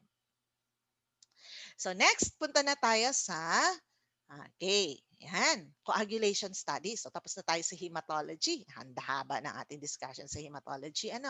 Okay. So, now let's move on to coagulation studies. So, the ability to form and dissolve clots. Yan ang inaaral natin dito. No? So, coagulation, ability to form. Tapos, pag sinabi mong dissolve clots, fibrinolysis. Okay. So, ang dinitingnan natin dito is the defects in the blood clotting mechanism. And tinitingnan dito, minomonitor dito yung patients taking anticoagulants, halimbawa post-stroke. Na-stroke siya. So binibigyan ng anticoagulant yung pasyente na yan para hindi magkaroon ng stroke ulit. Okay? And then of course, since meron silang anticoagulant, minomonitor yung kanilang ito, no? Yung uh, coagulation tests nila. Baka naman sobrang ano naman, masobrahan sa anticoagulant. Tama na. So, ano yung mga common tests dito? Pag sinabi mong coagulation studies, you have the prothrombin time, okay? Or the international normalized ratio. So yung INR is actually a calculation based on the results of the PT. So kaya related itong dalawang ito. So meron lang siyang calculation, pero yung calculation niya based on the PT. Okay. So ito, no, abnormal ang prothrombin time in case of liver disease or deficiency in vitamin K. Kasi ang mga coagulation factors natin. So pag sinabi mong coagulation factors, these are proteins that help control bleeding. Tama? Ay produced by the liver. So pagka may liver disease ka, baka hindi makaproduce ng mga coagulation factors. Magiging abnormal yung prothrombin time mo. Na? And the deficiency in vitamin K, kasi meron din tayong mga coagulation factors that are dependent on vitamin K. Kaya pag mababa yung vitamin K mo, baka pwedeng abnormal ang coagulation factors mo. Yan. Okay, so another test will be your activated partial thromboplastin time. Okay, mga coagulation studies yan. Okay, and then other coagulation studies, you have the T-dimer, the fibrin, and the fibrinogen test. Okay. Now, punta na tayo sa pangatlo. Dito sa pangatlo, mahaba-haba ito. No? Okay. So, ang dami kasing chemistry tests. Tama, no? Madaming chemistry tests. So, ang ginagawa dito, so kaya nga ang gagawin natin sa lab, no, magpa-practice tayo, i-discuss natin ulit to sa lab, no? Para hindi wag naman kayong ma-overwhelm kasi masyadong madami nga na, okay. Do not be overwhelmed na, okay. So, the chemistry section performs most laboratory tests. So meron siyang subsection, no? You have the toxicology and then radioimmunoassay. Okay. So pwedeng discrete or individualized, ano ba? FBS lang. O kaya merong metabolic panels or multiple tests. Okay. So isang sample, maraming tests ang ginagamit, no? Kaya meron tayong mga panels, may mga group, no? So di-discuss na lang natin sa laboratory yan, may mga panels natin, no? Okay. So, pwede ring, halimbawa, liver function, yung mga ganyan. O kaya lipid profile, yung mga ganyan. O kaya merong renal function test. So, nakagrupo siya. Okay. So, halimbawa, magpa-test ka. Magpa-test nga po ako, glucose lang. Ayan, individualized test yon. Pag sinabi, magpa-test nga po ako pang metabolic panel o kaya pang lipid profile. Okay, that's group of tests. Tawag natin siya multiple tests. Okay. And the most commonly analyzed specimen here is serum. Ayan, very important yan serum. Okay. Kaya dapat alam mo kung ano yung tube na gagamitin mo kasi serum ang kailangan mo. Now, for hematology, that's whole blood. So, kailangan mo doon ng anticoagulant. Okay. So, pwede din gumamit ng plasma, ng whole blood, pero ang commonly used is the serum. Okay. Now, yan, start tayo. Medyo mahaba-haba ito, no? Pero madali lang naman, no? So you have the first enzyme is the alanine aminotransferase. So para saan yan, no?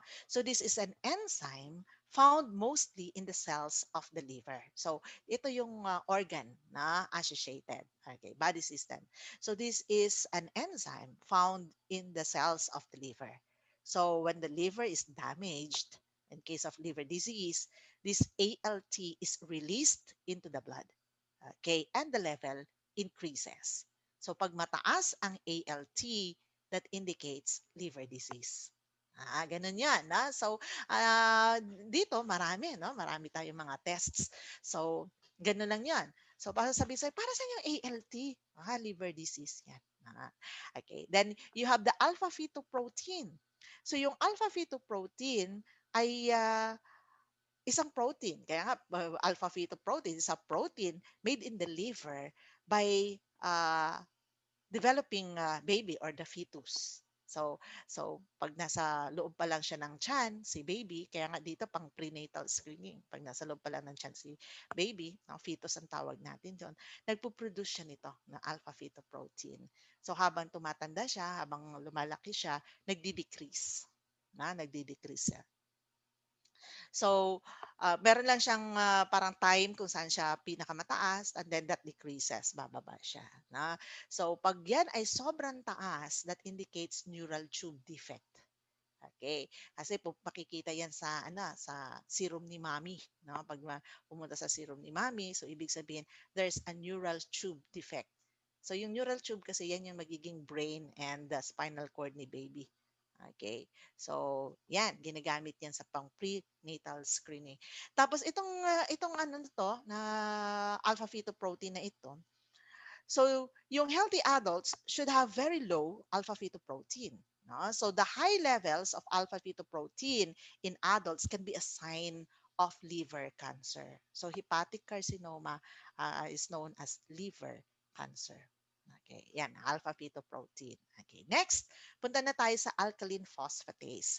So, yung alkaline phosphatase, again, is an enzyme, no? Found in several tissues throughout the body. So, yung alkaline phosphatase natin sa mga adults, no, healthy adults, comes from actually the liver. No? And most of the yung rest ng ating itong enzyme na ito ay nanggagaling sa bone, no, or the skeleton natin. Kaya nga, pag mataas ang ALP mo sa blood, that's commonly caused by liver disease and bone disorders. So usually kung saan no, yung affected na organ, yon ang kanyang clinical significance. No? Okay.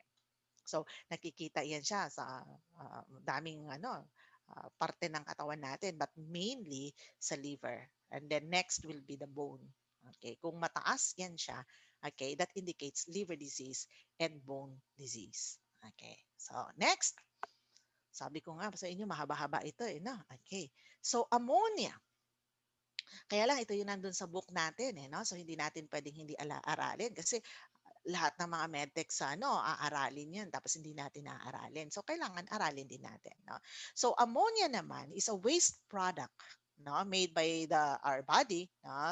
Okay, after digestion of protein. So parang product siya, no? The, uh, parang metabolic product of protein. Pag kumain ka ng protein, okay, mako-convert yan into ammonia and then into urea. No? So urea will be passed out through the urine. Tama? Na? Okay. So, ganun yon. Now, pag mataas ang ammonia natin sa blood, that indicates liver disease. Kasi yung ammonia natin, pinaprocess yan sa liver. So, doon sa liver, yan siya, mako-convert siya into the urea. So, pag may liver disease ka, this cannot be converted into urea. So, mataas ang ammonia mo. No? So, ang clinical significance will be liver cirrhosis and hepatitis. These are both liver diseases. Amylase. Okay. Amylase is an enzyme produced primarily by the pancreas. Okay.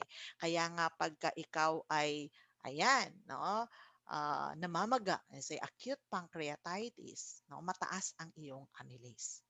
Okay. So, mataas ang iyong amylase. Yan, no?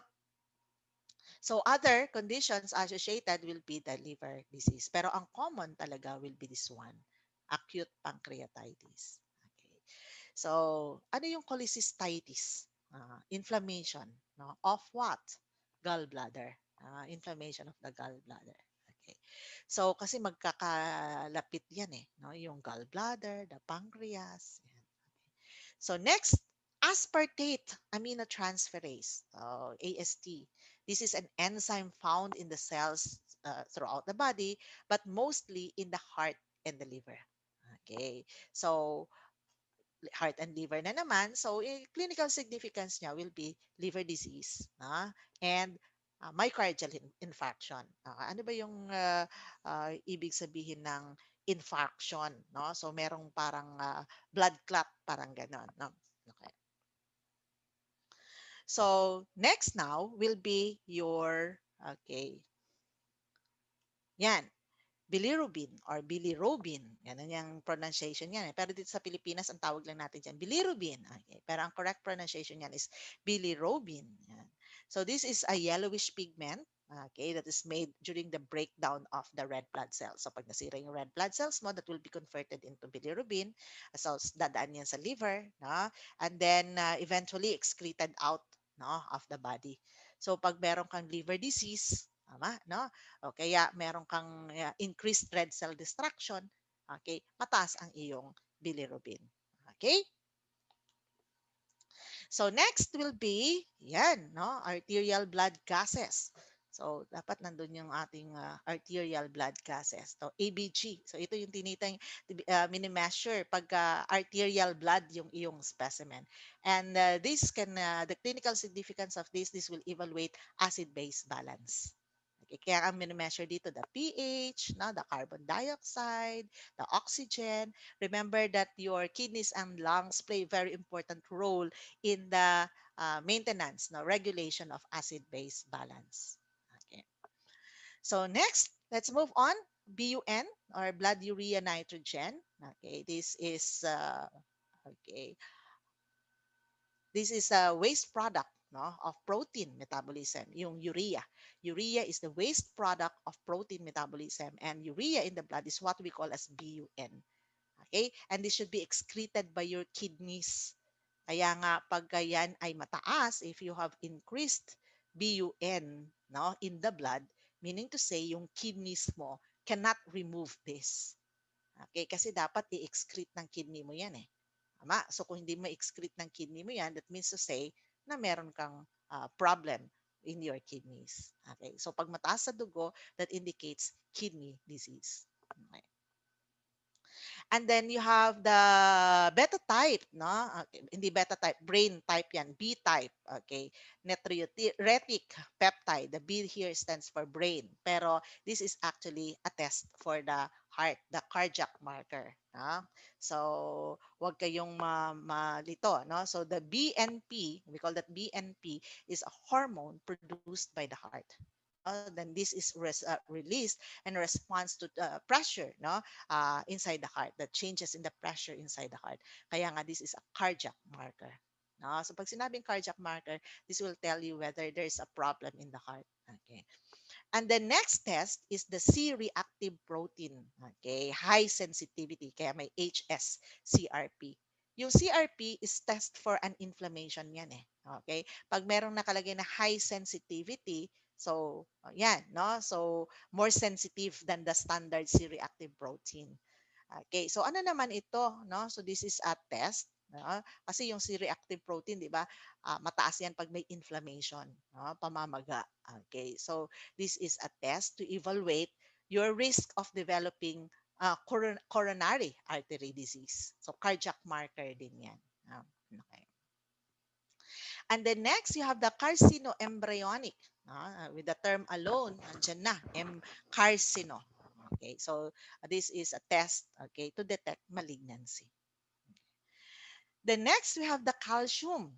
Okay, syempre, yung calcium natin, okay, galing sa bones, right? Okay, so this now will tell you the diseases of the bones. Okay, so next, you have total cholesterol. Ayan, very important ito, yung cholesterol. Okay, bakit yung cholesterol? Kasi sa type of lipids, no? Pag sinabi mong lipids, fats, yan. Okay, fatty substance found in the blood. So, kailangan natin ng cholesterol. Our body needs cholesterol to build healthy cells. Pero pag masyadong mataas yung cholesterol, anong nangyayari? This can increase, no, yung ating heart disease. Kasi pag mataas ang cholesterol mo, you can develop fatty deposits in the blood vessels. Parang ganyan. No? So kung mataas ang lipids mo, fats mo, ayan, magde-deposit yan dyan. No? Okay.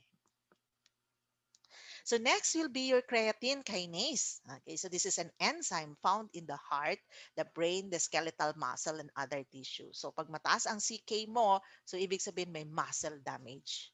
Okay. And then, kaya ano rin to, tinitingnan din to sa myocardial infarction.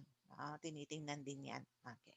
And then, creatinine. So this another creatinine is the waste product, no? Uh, waste product of creatine metabolism. And again, this is excreted by the kidney. So this is an important, okay, test for kidney.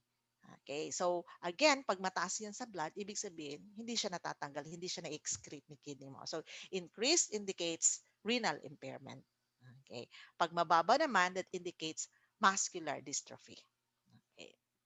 The next, oh, syempre, drug analysis. Alam na natin yan. No? So, maintain therapeutic range. Tapos, of course, tingnan natin, toxic levels for drugs. Ayan, napapanahon. Di ba? Dapat, pag may toxicology, sobra ba? Nasobrahan ba sa drugs na ito? No? So, very important yung drug analysis natin. Okay. Next, electrolytes. Okay, so yung mga electrolytes natin, sodium, potassium chloride. Okay, so mga body system yan can be kidney. So pag yan, no? Kasi ang kidneys natin play also important role in the regulation of the electrolyte balance. Okay, so sodium, you have kidney disorders, no? Potassium, irregular heartbeat, no? And the chloride can be kidney disorders also and diarrhea. No? So pagka nagpupoops ka, no? Nagda-diarrhea ka, lumalabas yung mga electrolytes mo. Kaya nga ba umiinom ng mga Gatorade, ganun, no? Glucose, nako, very, very important test. Okay, glucose. You have the pancreas, pag mataas, of course, that indicates diabetes. Okay, decreased, pag mababa naman, okay, that indicates liver disease o kaya naman malnutrition. And then the gamma glutamyl transferase, the GGT, is an enzyme, okay, that is found in many organs throughout the body. Ang pinaka-highest, okay, the redundant yan, the highest, okay, concentrations found in the liver. Ayan. So kaya pagka mataas ang GGT mo, so ibig sabihin may liver problem ka, particularly the hepato. Okay. Say hepa means liver, no? And the biliary duct, no? The bile duct problems. Okay, mga manginginom, no? Mataas ito. The gamma glutamyl transferase, the mga alcoholics, yan. Ito, very important test, the hemoglobin A1. A1 to ha, hindi AIC, A1C. Okay, so ganyan lang talaga yung 1 nitong font na ito. Hemoglobin A1C, no? So para saan ito? Okay, very important to, elevated diabetes. So kung suspected diabetes, may diabetes yung pasyente, aside from glucose, ito yung tinitingnan. No? Sabi mo, bakit po hemoglobin A1C tapos diabetes? Parang ang layo naman po niyan, ma'am. No? So this is also known as the glycated, okay, hemoglobin, no? Or glycosylated. Pero mas gusto na nilang gamitin ngayon yung term na glycated. No? Kasi yung process, paano ba yung ibig sabihin nitong hemoglobin A1C? So this evaluates the average amount of glucose in the blood over the last 2 to 3 months. Kasi ang ibig sabihin ng glycated hemoglobin, yung hemoglobin ay nag-bind with the glucose. Ayan, yung glucose binds with the hemoglobin. Okay, so yan yung ibig sabihin ng glycated. So yung glycation is actually the process, no, by which this glucose, okay, attaches to the hemoglobin. So dumikit siya dito. So meaning to say, ang tinitingnan mo talaga dito is the level, the glucose level. Okay, kaya lang, kaya mas maganda ito kasi hanggat nandyan yung RBC, tama, na may measure mo yung glucose dyan. Kaya nga, ang ano dito, mas pangmatagalan, no? Parang mini-measure mo yung amount of glucose in the blood for the last 2 to 3 months. Unlike pag glucose lang, yung araw na yun lang, yung glucose level niya on that day. Ito, yung glucose level for the last 2 to 3 months. Okay, na nandyan yung RBC. Okay, so yan, pag mataas yan, that indicates diabetes. Hmm. Marami na kayong alam na test ha. Mahaba-haba pa itong lecture natin. So, lactate dehydrogenase. Ayan.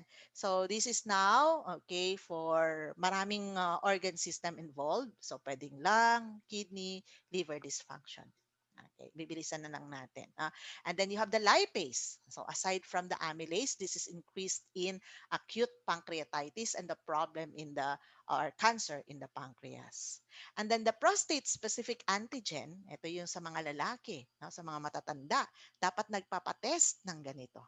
No? Kasi baka merong prostate cancer. This is elevated in patients with prostatic cancer.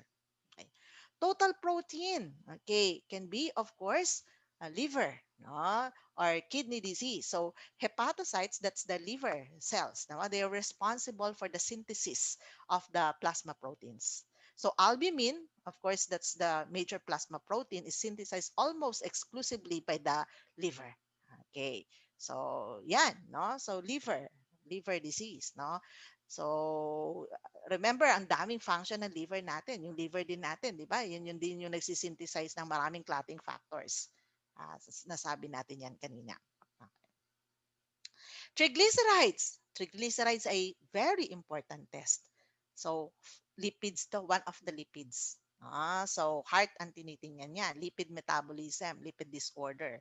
Okay, so kagaya ng kanina pinakita natin, no? Ayan, yung fats pwedeng okay, form dito. Okay, yan ang sinasabi nating atherosclerosis. No?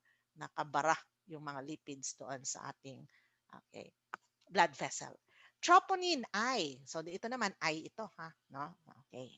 So troponin I, so troponin are group of proteins yan, no? Found in the skeletal okay and heart muscle. Okay, kaya this is a very important test for the heart. Okay, so this measures, of course, the level of the cardiac specific troponin in the blood to help detect heart injury. So cardiac marker yan. Okay, next, uric acid. Ayan. So uric acid is the end product of purine and nucleic acid metabolism. And again, also the kidneys remove this. So nakikita yan sa ihi. Yan, uric acid.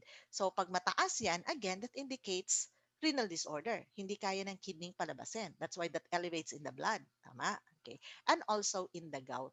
Okay. Mataas ang uric acid sa gout. Okay?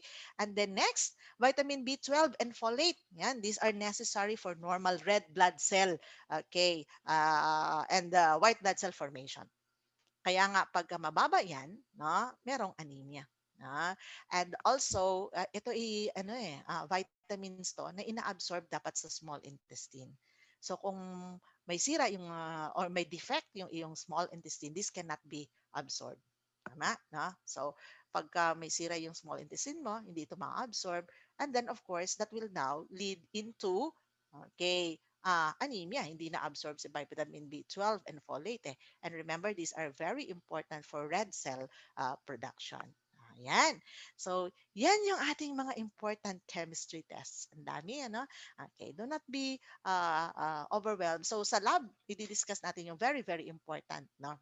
Okay, na mga tests dyan. Now, let's move on to serology. Ayan.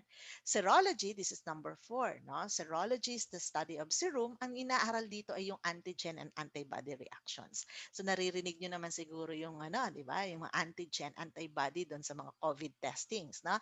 So deals with the body's response to the presence of bacterial, viral, fungal, or parasitic diseases, stimulating the antigen-antibody reaction. So ang kaibahan nito doon sa microbiology, tinitingnan natin anong microorganism ang meron. Tama, no? May virus, bacteria. Dito ang tinitingnan natin yung pag-produce niya ng antigen o ng kanyang antibody. No? So ito yung mga infections na nagpo-produce ng mga antigen and antibody. So ang dinidetect dito, antigen or antibody. Sabi mo, ano po ma'am yung antigen? Ano po ma'am yung antibody? Okay.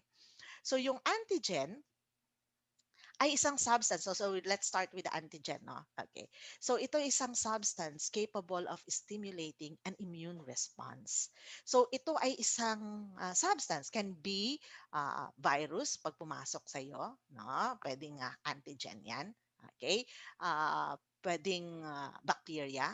Okay, pag pumasok sa iyo yan. So, any substance, okay, usually mga substance, no, capable of producing an immune response Okay, specifically activating the lymphocyte. So yung pag pumasok dyan sa katawan mo, tapos ma-stimulate yung immune response mo to produce, no? Ayan, no, antibodies.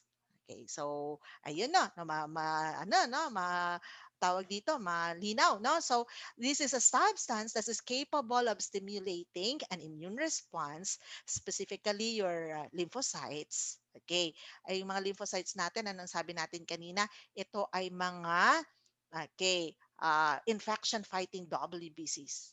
So, dalawang ating klaseng antigens, meron tayong foreign antigens, yung galing sa labas. No, can be the virus, can be ano, no? Or meron naman tayong auto-antigens. Yung ikaw, yung tao mismo, yun yung nag-produce ng kanyang antigen, no? Okay, self-antigen, auto means self. Okay? So, yun, no? So, pag pumasok sa inyo yung microorganism, anong nangyayari? Okay, uh, na-activate si lymphocytes na mag-produce ng antibodies. Okay. Ano naman yung antibody?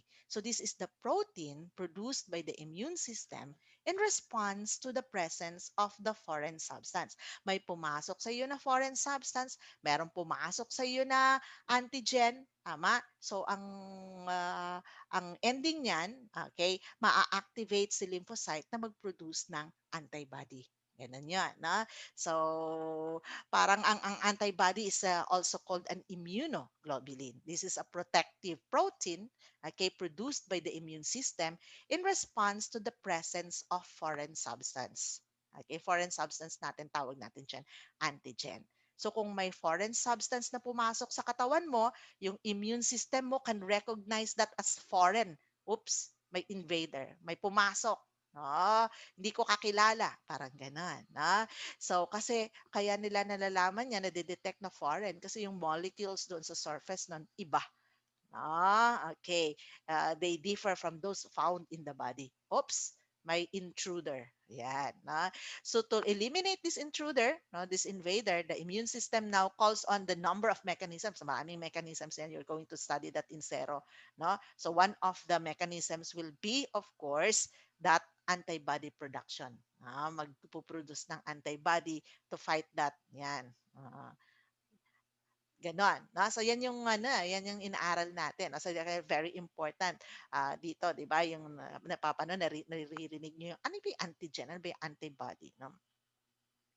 So again, I want to emphasize that these antibodies are produced by the B lymphocytes. Yan.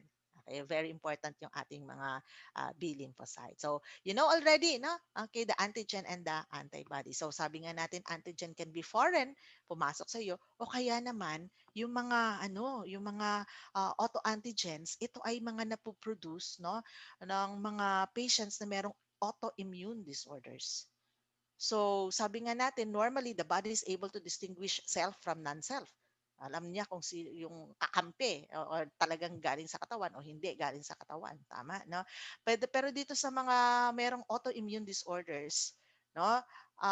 'Yun ang nagiging problema diyan, no? So they cannot 'yan, yung itong may mga autoimmune disorders, they produce autoantibodies.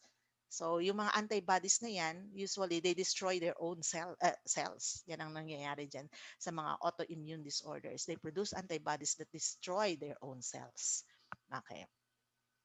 Now, punta na tayo. So, ano yung mga test? So, mabilisan lang tayo, no? Okay, so, mga bacterial studies, ayan, no, mga anti-nuclear antibody. Okay, so ito yung mga antibodies produced. May microorganism na pumasok, mga ganun, na they produce this antibody. So, ito, anti-nuclear antibody, nakikita ito sa mga merong autoimmune disorders, particularly yung systemic lupus erythematosus or SLE. And then you have the anti-streptolysin O, no, sa may mga streptococcal infection. And then cold agglutinins. So ang cold agglutinins are also autoantibodies, no, produced by immune system. Okay, that they usually mistakenly target the red blood cells. No, they cause agglutination or clumping, kaya tinawag silang cold agglutination. Now, when a person is exposed to cold temperatures. Okay. Yan. And then febrile, usually active to at normal body temperature. So warm agglutinins. And then FTA, that's for syphilis. And then the FTA is fluorescent treponemal antibody. No, ABS is absorption. Okay. So etong dalawang to ay test para sa syphilis. And then you have the rheumatoid factor. This is test for rheumatoid arthritis. Okay, di ko na in-explain isa-isa. Ang tagal. Yan na. Okay. And then for viral studies, serologic, yung HIV, the pang-AIDS, no? Human immune deficiency syndrome. Okay. Then cytomegalovirus, okay, yan, confirmatory test for CMV. Meron tayong cytomegalovirus antibody. And then the Epstein-Barr virus, okay. So presence of heterophil antibody. So this indicates infectious mononucleosis. So if you watch yung Queen's Gambit, 'di ba, yung alibay ng mami niya na may sakit siya kaya hindi siya nakakapasok sa school, yung mono na sinasabi niya, that's infectious mononucleosis. Ito 'yon. Okay. And then hepatitis B. Yan, surface antigen. Okay, syempre hepatitis. And then of course, dagdag natin updates will be the, yan, virus, coronavirus antigen and antibody. Di ba? Mayroon testing. Okay, that's for COVID-19. Okay. So, C-reactive protein, sabi natin kanina, that indicates inflammatory condition. Tama? Okay, we discussed this earlier. And then you have the human chorionic gonadotropin, or the HCG, is the hormone produced, okay, and seen in the urine and blood of pregnant patients. Yan yung dinidetect natin na the HCG, the human chorionic gonadotropin. Kasi this is produced by the trophoblastic cells of the developing placenta. So kung nagbubuntis, may placenta, okay, yan, kaproduce ng HCG. Trophoblastic cells of the developing placenta. Okay, so yan yung mga madali lang ang mga serologic test kasi usually kits. Yan sila. Ayan, dengue is a serologic test also. May serologic test for dengue. Okay, hindi natin nadagdag doon. So yan, may mga HIV, may mga lang yan, kits. Kits lang yan. Okay. So yan, carcinoembryonic antigen can also be a serologic test kasi may antigen testing. No? Okay. So now, punta tayo sa urinalysis. Ayan, haba, no? Okay, so sa urinalysis naman, ang ginagawa dyan, may tatlong tests. Very important tests. You have the physical exam, the chemical, and the microscopic examination. Okay, so sa physical exam, tingnan mo yung kulay. Okay, so kung merong dugo, tabi natin hematuria, usually that's red, associated with red urine. Pag bilirubin naman, dark yellow.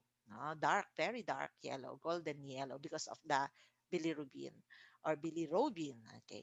And then melanuria, that's the presence of melanin. Usually, ang color ng urine dito is black.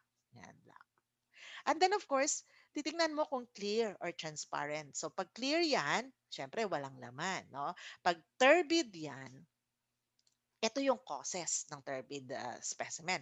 Pwedeng baka may fats, may chyle, may bacteria, may cells, o baka merong crystals. No? So these are the causes of turbid specimen. Okay. So next, specific gravity. No? So titingnan mo kung ano ba yung specific gravity niyan. Usually kasi pagka mababa ang pag-dilute yung specimen mo, mababa yung specific gravity. No? Pag mataas yung specimen, yung specific gravity, that indicates concentrated yung specimen mo. So usually yan yung tinitingnan natin dyan, kung concentrated or dilute yung specimen mo. So inconsistency suggests baka may tubular damage involvement. The tubules cannot reabsorb water. Parang ganon. No? So, or ADH, pag sinabi mong ADH, that's antidiuretic hormone or the vasopressin. So this ADH is responsible for reabsorption of water in the tubules. Okay. So, ganyan ang ginagawa dyan. No? So, ganito yung tinitingnan namin yung sa transparency niya. Okay, clear ba yan? Turbid ba yan? Ganyan. Okay. And then, okay, you dip. And then, ito yung chemical testing. I-dip mo. And then, you compare with the color chart. And then, malalaman mo na kung ano yung kanyang, uh, condition, the patient's condition using the urine. Okay. So tingnan mo ha, ang dali-dali lang nito, no? You're just going to dip, remove, okay, wait for 30 seconds and then you compare with the color tawag di chart. This is the color chart. You compare. And then tingnan mo yun na. And then presto, you have ito, malalaman mo. Blood, of course, that indicates hematuria, may dugo. no? Bilirubin, that means jaundice. Tama, no? Naninilaw yung pasyente. Okay, liver disease o kaya hepatobiliary obstruction. And then, of course, glucose, may diabetes. Tama, no? Okay, baka renal impairment. Ibig sabihin, yung tubules niya cannot reabsorb glucose. No? Okay. Then, ketones, okay, uh, diabetes also, uncontrolled diabetes. And then, leukocytes, itong importante, the leukocytes and the nitrite that indicate, both actually indicate infection. So, kung positive ang leukocytes, may ibig sabihin may infection. Tama? And then, nitrite is test for bacteria. Yan. So, yung pH, sasabihin sa iyo kung acid or base. Tama? Okay. So, remember again, sabi ko kanina, the kidneys play very important role in the regulation of acid-base balance. And then protein, so remember, ang protein natin, no, the kidneys, yung glomerulus natin, nagfi-filter yan, right? And it cannot filter uh, protein or albumin. So once na nagkaroon ka na ng albumin in the urine, that indicates that you have glomerular damage. Sira yung glomerulus mo kasi, 'di ba? No? May lumabas na albumin eh. May lumabas na protein.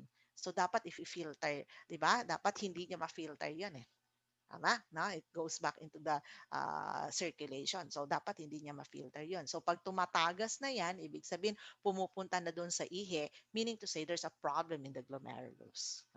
Okay. And then you have the urobilinogen that also indicates liver disorder. Okay. So, microscopic exam, ito yung mga crystals na nakikita sa ihi. Okay. And then next, you have the microbiology. Ayan. So, yung microbiology, syempre, ang ginagawa natin dito, tinitingnan natin kung mayroong microorganism. And then, mag-culture and sensitivity testing tayo. Titingnan, no, kung ano yung antibiotics na best for that patient. No? Okay. So, culture and sensitivity testing. Inom lang akong tubig. Okay.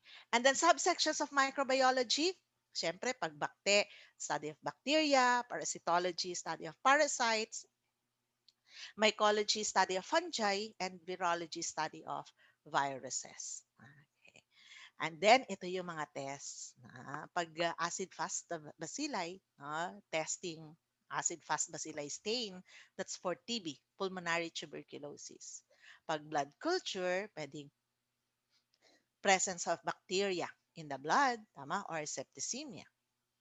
And then you have the CLO. CLO test means Campylobacter like organism test. That's this is now known as the rapid urease test. Okay, that's test for H. pylori.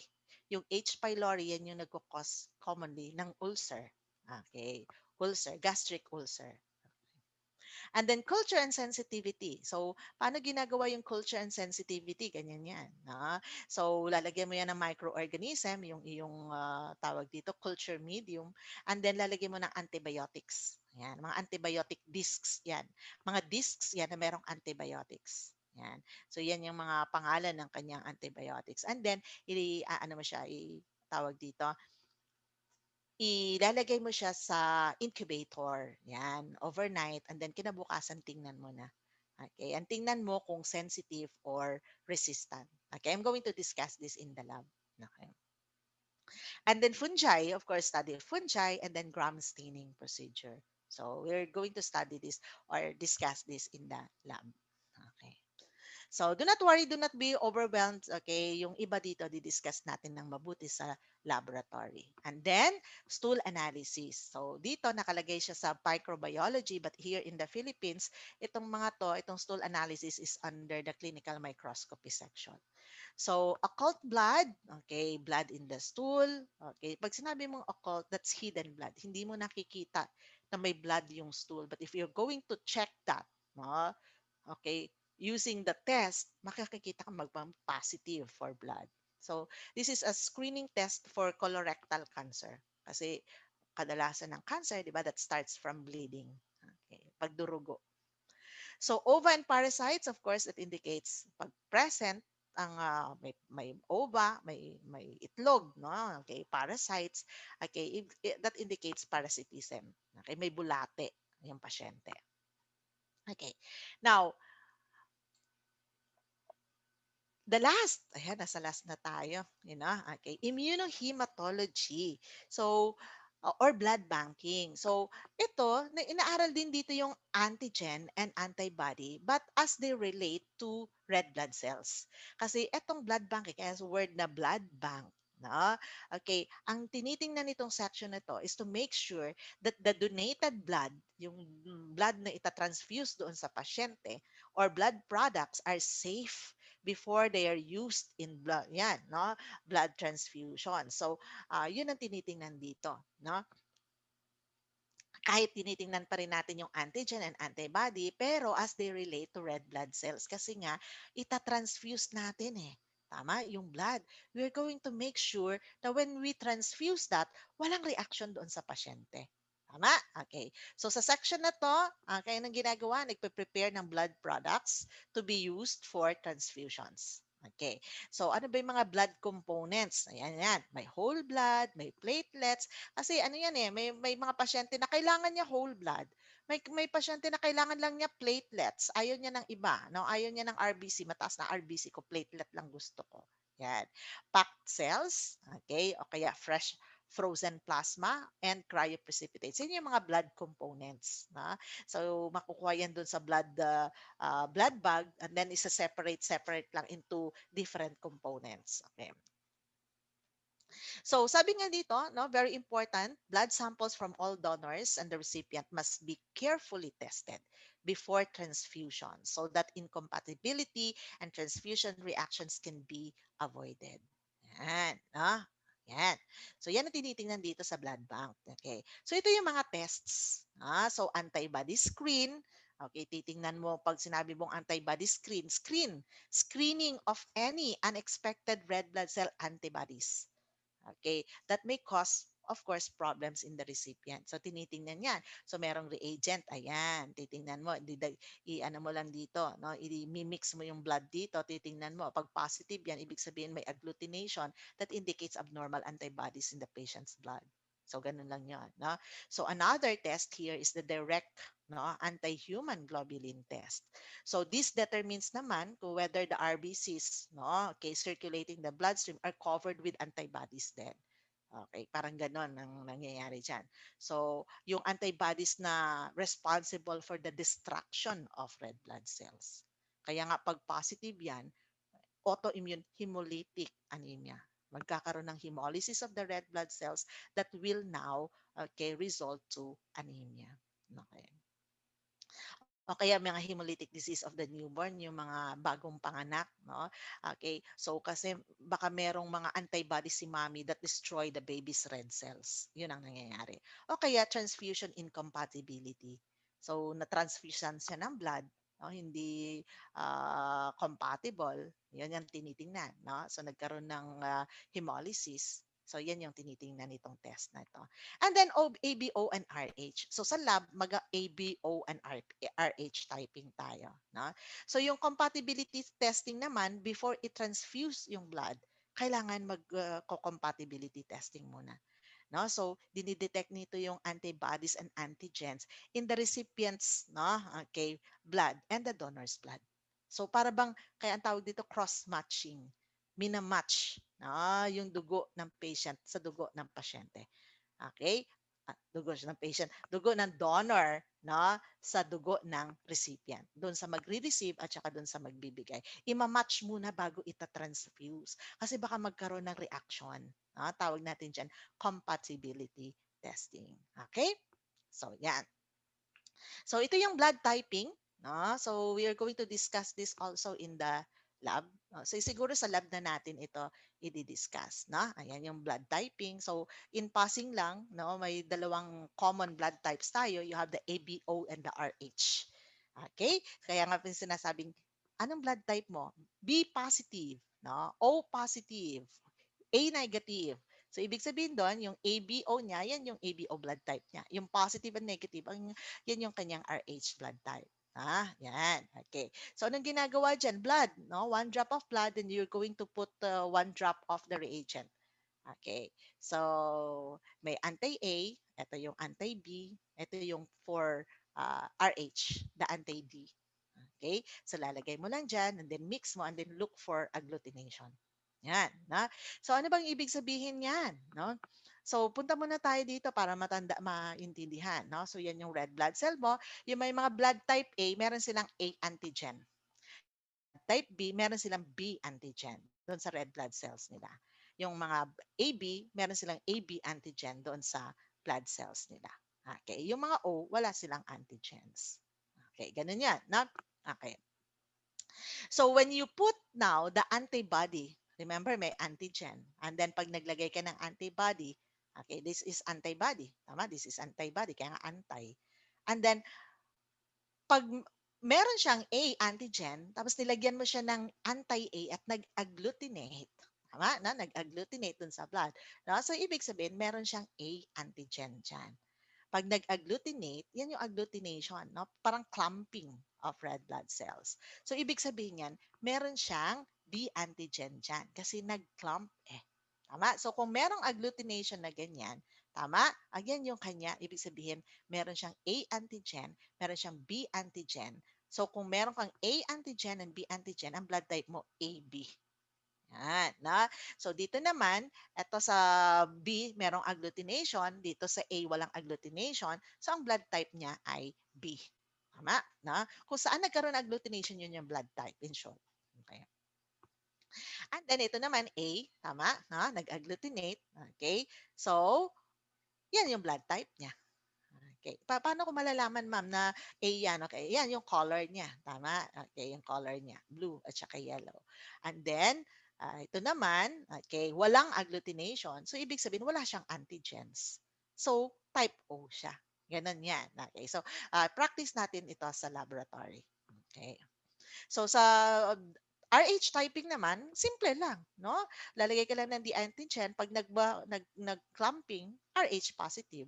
Pag walang clumping, RH negative.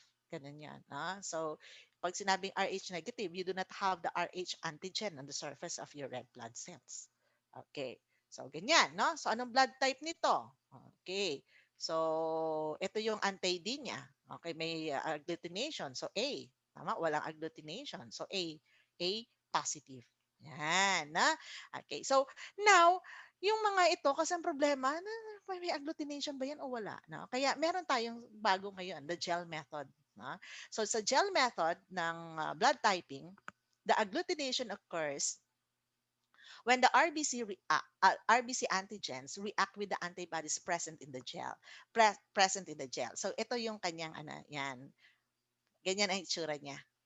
Okay. So, nandito yung reagent, tapos lalagyan mo lang siya ng blood, and then pagkatapos niyan, sinicentrifuge. May centrifuge dyan. Okay. And then the gel column acts as a filter that traps agglutinated RBCs as they pass through the gel column. Okay, during the centrifugation of the card. So, agglutinated RBCs are captured at the top of the cell gel column. So, pag nag-agglutinate yan, okay, magstay siya sa taas. Pero kung walang agglutination, pupunta siya doon sa ilalim. Okay, nakuha na. So, pagka nag-agglutination 'yan, kasi meron ding ano dito, reagent, tama? So, ang kagandahan lang nito, hindi ka na mahihirapan tumingin, may agglutination ba o wala? So, titingnan mo lang kung nasa baba o nasa taas. Tama? Na, so, kung walang agglutination 'yan, sabi dito, and then sinentrifuge mo 'yan, bababa siya doon sa ilalim. Okay? Pero pag nag-agglutinate yan, masyadong malalaki, magstay siya doon sa taas. Kaya ito, okay, remember this is A, this is B, tama? Anti-A, anti-B. So, parehong nasa ilalim, so ibig sabihin hindi nag-agglutinate, O siya. Tapos yung D niya, RH, nasa taas, ibig sabihin positive. O positive. Okay? Then ito naman, nasa taas yung A, so, tapos nasa baba yung B, tama? So, ang titingnan mo, alin yung nasa taas? Kung kanina tiningnan mo, alin yung merong agglutination. Dito naman ang titingnan mo, alin yung nasa taas. So this is A, and look at the RH. Yung RH nandito sa ilalim. So this is RA, RH negative. Okay? So we are going to practice this in the lab. Do not worry. Do not worry. No? Huwag kayong mag-alala. Okay? Ipapractice natin yan sa laboratory. And then yung iba pang tests na i-emphasize natin, ano natin sa laboratory. So para bago tayo mag-exam, okay, nakapag-discuss tayo in the lab. Do not worry. No? Okay. So, pag sinabi mong stat labs, okay, malapit na tayo, may last two slides, no? So, pag sinabi mong stat laboratory, immediately, stat, agad-agad.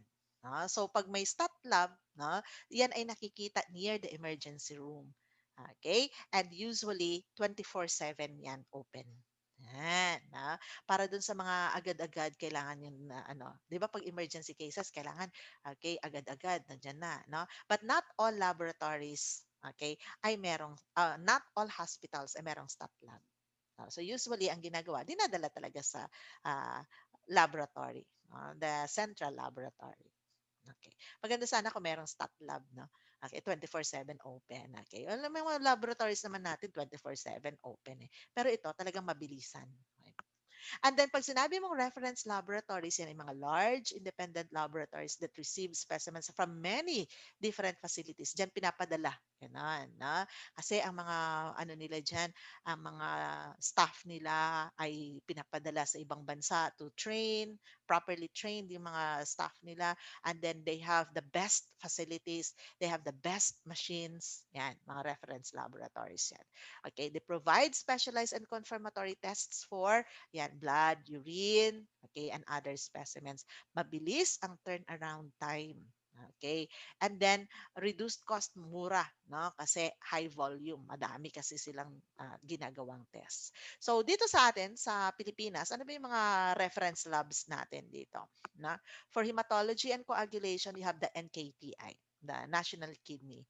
For microbiology, kaya ngayong COVID, sikat na sikat yung RITM kasi sila yung reference lab, no, for microbiology.